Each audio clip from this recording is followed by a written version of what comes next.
23 dekabr tarixində Gürcü hökumətinin Daxili İşlər naziri Geka Qeladze nümayəndə heyəti ilə birlikdə Türkiyə Respublikasına rəsmi səfər edib.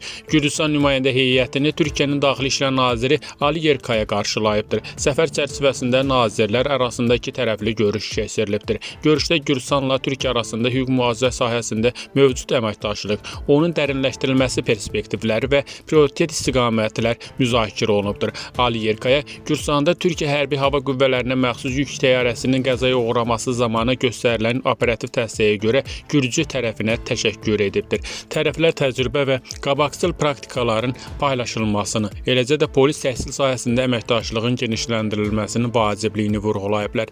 Səfər çərçivəsində Geka Qeladze İstanbul İl Polis Direktorluğunun da ziyarət edib və polis bölməsinin fəaliyyəti ilə yerində tanış olubdur.